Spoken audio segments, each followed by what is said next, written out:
In this video, we will be tasting and talking about batch 121 of the Eco Cha Tea Club, a Li Shan High Mountain Oolong tea from Taiwan.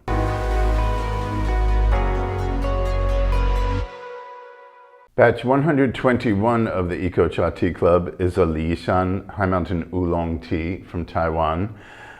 Li Shan translates as Pear Mountain and is a region in the northeastern corner of Taichung, greater Taichung area. It's no longer Taichung County.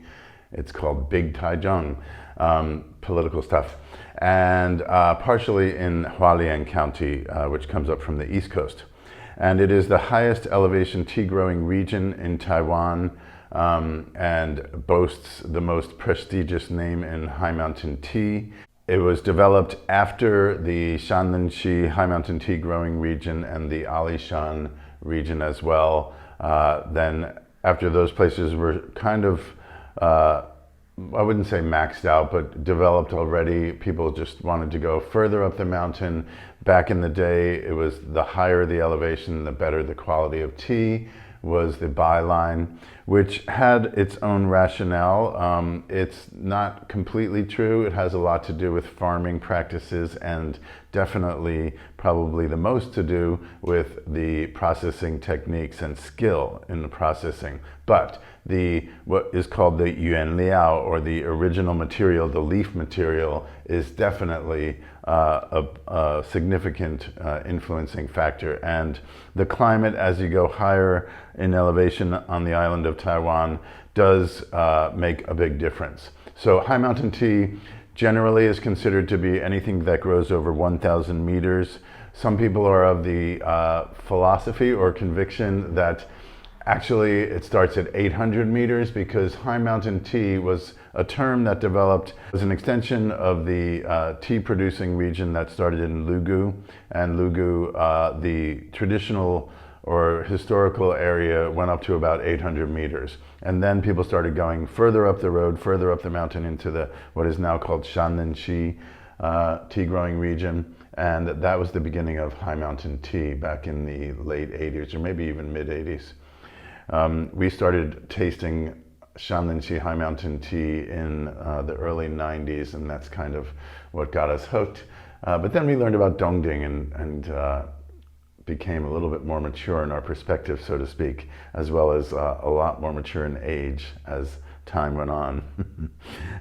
So here we are with Li Shan fall harvest. This was harvested in mid-August, right before a big typhoon, I believe, which ended up affecting the winter growth in a lot of the high mountain tea growing regions, and producing less volume in many cases. It's very specific. As I went around on my winter shopping spree, it depended on the mountainside, not just the region, but the microclimate. And some people did well, some people did not so well.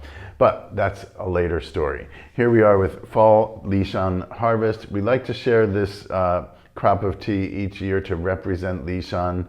It's the in-between crop, and it's something that is much more affordable. If you're looking to taste Li Shan tea, look for that fall season, which is on the market here considerably cheaper to source than spring and winter. That goes back to another sort of industry specific thing where before climate change there was very distinct there were distinct qualities among the growing seasons. Spring had its own very clear personality, and winter did as well. Winter is much less distinct in recent years, or even more than a decade or two, but spring tea does still represent. Fall tea has been representing in recent years. Really, it just depends on the weather and whether or not, no pun intended, the rains are too heavy or not, and particularly during the harvest season. This crop of tea did well in that respect. It grew very healthily. There are big stems, nice big healthy stems, which we are not afraid of at all in the summer and fall growing seasons because the vegetation is at its peak. The leaves are growing really fast. So this stem material is still quite supple. It hasn't turned woody or fibrous to any significant extent, which allows the most important thing with making oolong tea is the removal of the water content in the leaves, which has to go through the stems. So if the stems have become hardened, it's much harder to get the water out of the leaves. But when they're nice and supple and still tender, so to speak, even though these are fully grown, it's still nice, fresh, supple leaf. And that makes it much more conducive to making oolong tea. So we've been, coming to appreciate more and more of these. Summer, the second flush, as it's also called, in the Li Shan region particularly, has been quite good in recent years. And Li Shan is at a high enough elevation where they only pick 3 times a year at this particular farm. At the very highest elevations, over 2,500 meters, it's only twice a year. So that's one of the reasons why it's so dear or expensive, because there's so little produce. It also has to do with the exclusivity. There are only so many farms at those elevations, so they demand higher prices. The dried leaf material is quite uniform in color, nice round, or I should say semi-spherical, not too compressed. You can kind of see the definition of the leaves. So there's this machine that has been used more and more. It's basically a compacting machine that's used for the majority of the rolling and drying now. But when the leaves look like this, it represents at the very last stage they were rolled with a different machine where the leaves are wrapped in cloth balls and turned and pressed, and they get this sort of less compressed appearance to them. Yeah, it looks like nice leaf. No real yellowing going on, so it wasn't overly mature. I did 10 grams of leaves in this 150 milliliter pot. This is my personal favorite pot for high mountain tea. It's also the smallest volume I go for. I feel like anything less than 130 is a bit too small and doesn't really give enough brewing power to leaves, unless you're doing something really delicate like Chun green tea or other types of green or white teas. So this is a very thin-walled, handmade pot. It's signed by hand, made in 2004. I picked it up probably not long after it was made, and it's been with me for a long time. I like to do these more fresh quality high mountain teas in this pot. So 10 grams of leaves, boiling temperature water. I started at 70 seconds, 1 minute, 10 seconds, to let the leaves reconstitute. Let me taste how that went.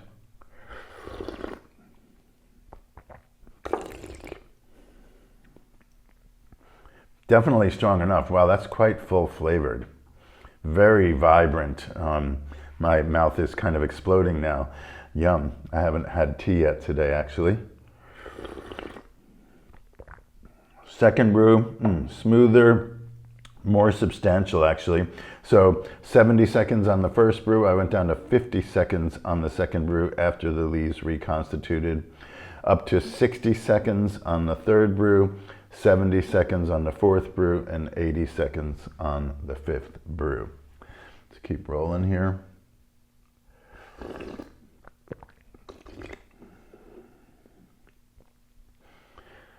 Very nice, fresh bouquet, so to speak, kind of just an explosion of sensation on my palate. But soft and balanced. Just enough astringency to make a pop after the tea is swallowed.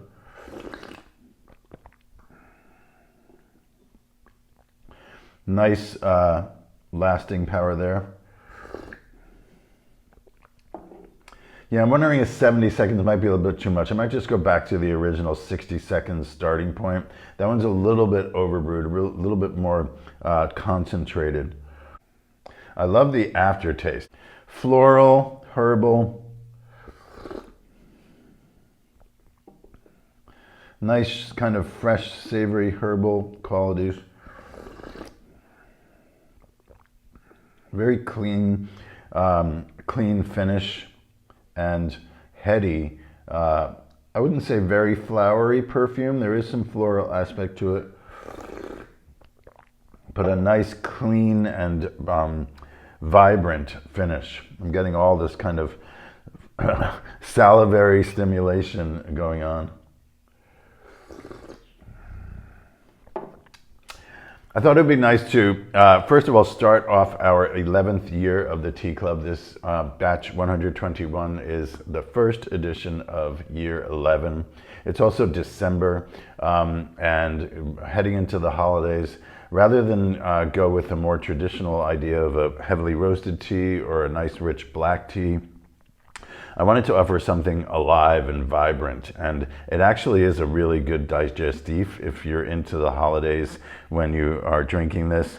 If you eat a little bit too much or too rich foods, there's nothing like a brew of High Mountain Oolong tea to alleviate that experience.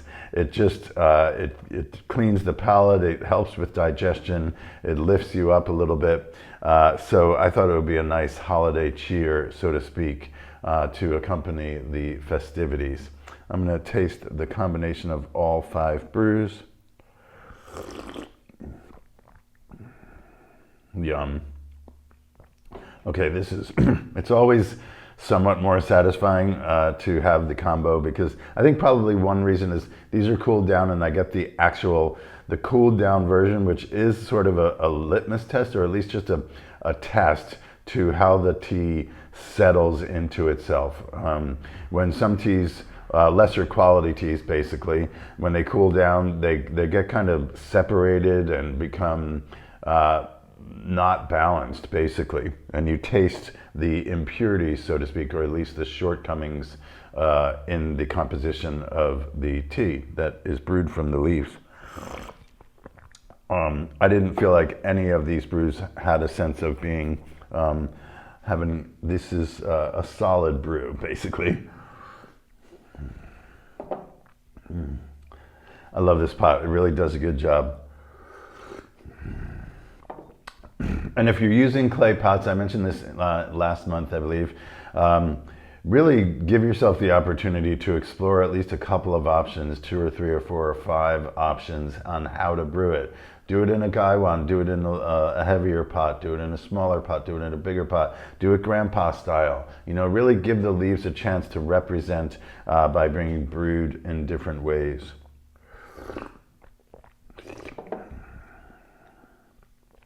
Just a nice, light, balanced, well-integrated flavor profile, and a very satisfying, cleansing finish. It's getting a slight more, a little bit more of a bite on the 4th brew. I kind of like the 5th brew even better than the 4th brew. Maybe it mellowed out a bit. Yeah. I like these in-between seasons because I feel like the plants are the happiest, or at least they're the most active, and there's a lot going on, and the stems are nice and big, and you know, they're quite supple, and I feel like the constitution or the composition within these stems complements the leaf material. It's all kind of an intuitive experience for me after brewing hundreds of pots of tea over several years. So basically my point is summer and fall harvest, stem material, no problem. I think it adds to the character of the tea. I want to have one more sip of this because it's so good.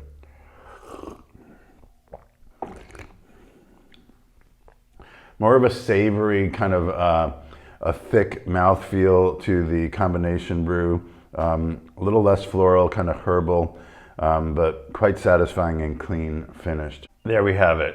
Batch 121.